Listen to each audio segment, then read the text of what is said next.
Alright guys, so we started off easy here. I don't know when Junior's going to have time to work on this really. He's working a lot of hours right now, especially because he wants to get Memorial Weekend off. So we're starting out with the simple stuff. We got the wheel off, and we got the inner fender well out. So we can get to that harmonic, because that is going to have to come off. Next thing we're going to do, we're going to try and get that serpentine belt off.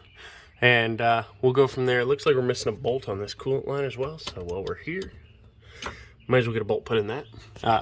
In case, let's see what we got to do next. Alright guys, next update. I honestly could do this in real time and actually make a pretty decent video.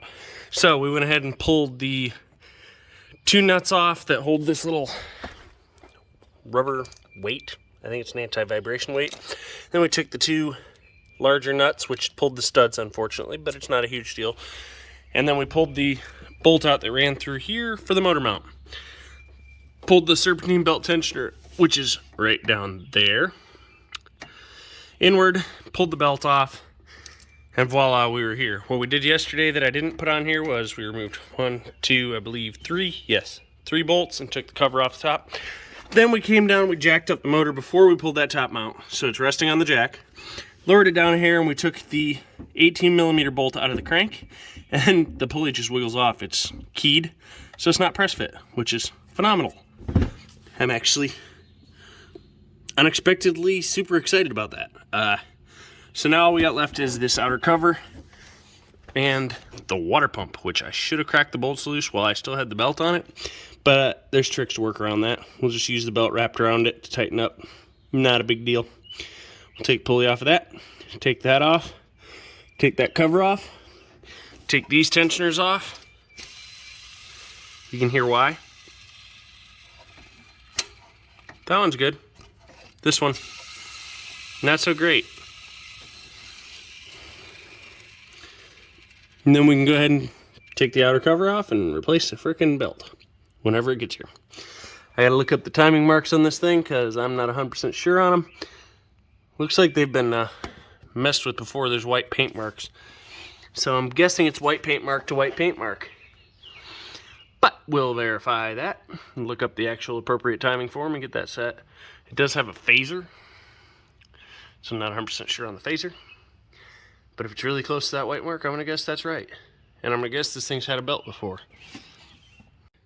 Alright guys, so we've been away for a moment just because I got a little confused. I'm so used to doing old school where there's timing marks. Oh, well, this has a phaser, so not accurate, clearly. So when you set TDC, you have to run a bar, a special bar, that fits across this deck and slots into these two slots in the cams. I ordered it. You also have a pin that has to go into the block, and you turn the engine over until it touches the pin, and that's TDC on cylinder 1.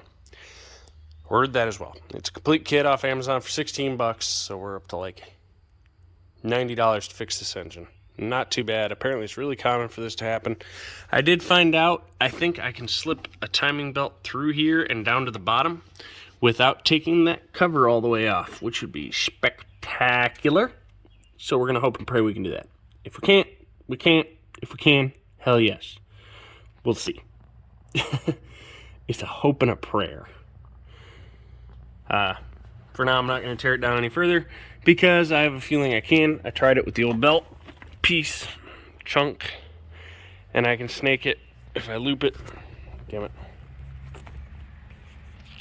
Loop it and zip tie it so it can't flex any more than it would. I can slide it right down in there on. So we'll go ahead and cap this off for now. Got water like mad in here. Clearly this was left out with the hood open during that massive torrential downpour we had the other day. So we'll get that all sopped up. I blew most of it out before I pulled the valve cover. I'll set the valve cover back on it before I leave it for the night. Yeah, should be a pretty easy process here, guys. I just gotta wait for them tools. They'll be here Monday. Timing belt won't be here till Wednesday anyway, so we'll show how to set it, and then we'll show installing it and starting it. Thanks for watching the Ringer 57 YouTube channel, guys. Another boring content video, but this is the type of stuff I deal with on a daily. Whether it's one of my vehicles, someone else's vehicle that they're calling me about, and I'm talking to them over the phone, through messages, whatever to help them out. Primarily, I like to work on them myself because helping someone over the phone generally winds up taking a lot longer than doing it myself. That's why I started 57 Motorsports. If you haven't heard about it, we do have a shop open here in Elkmont, Alabama. You're sitting in it right now. We'll work on moped, scooters, kids ATVs, ATVs, UTVs, some car work. I'm not set up for cars. I can do timing belts and stuff, but not entirely. A lot of them require lifting the engine up, and I don't have a hoist. So, thanks for watching, guys.